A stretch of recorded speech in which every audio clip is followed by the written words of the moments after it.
पार्वती के स्नान करने और मैल से पुतला बनाकर। तो पहली तो बात, पार्वती ने जैसे जन्म भर से स्नान न किया होगा, इतना मैल कि उससे एक पुतला बन जाए। जरा पार्वती की हालत तो देखो, जैसे जन्मों से न नहाई हो, जैसे धूल और मिट्टी में ही लौटती पलटती रही हो, और कहीं मैल के पुतलों से जीवन पैदा होता है।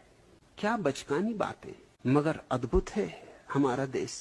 इस तरह की व्यर्थ की बातों को पूजे चला जाता। जो लोग इस तरह की बातों को मान के चलेंगे, इनसे क्या तो विज्ञान का जन्म होगा और क्या धर्म का जन्म होगा।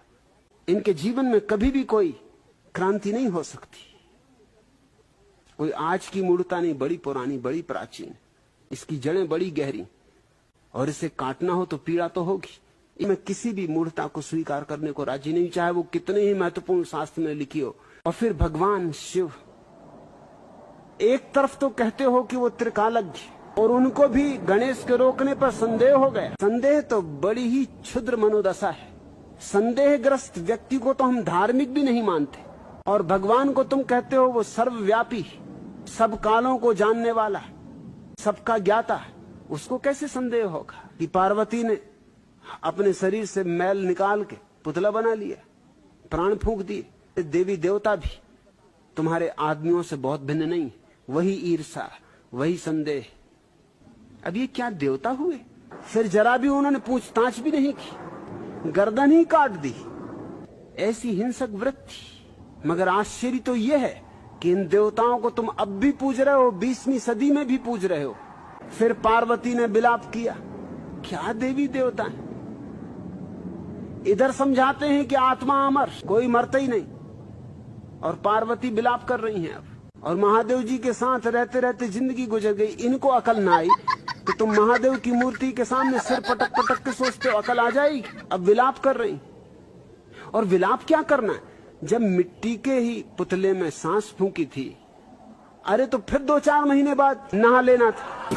हाथ का ही मैल था, इसमें रोना धोना क्या है? या शिवजी के शरीर से मैल निकाल के उसका पुतला बना लेना था। जब पार्वती को मैल के पुतले में प्राण फूंकना आता है, गणेश की गर्दन जोड़ना नहीं आया। इनमें तुम विरोधाभास देखो, और तब तुम पाओगे तुम कैसी बचकानी कहानियों में उलझे रहे हो।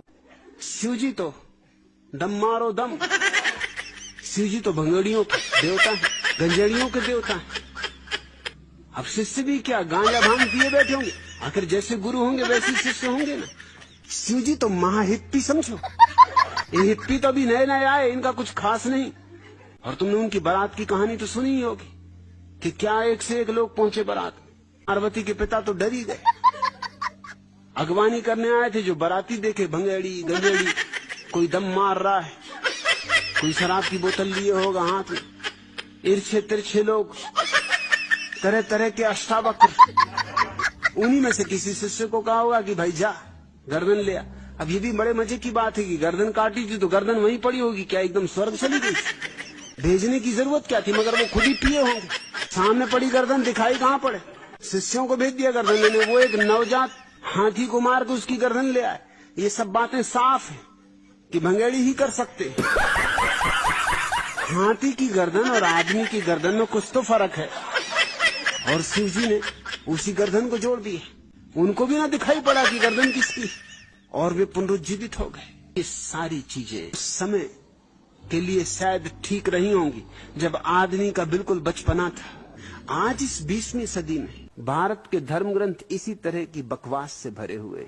मगर आश्चर्य तो यह है कि इन देवताओं को तुम अब भी पूज रहे हो, 20वीं सदी में भी पूज रहे हो।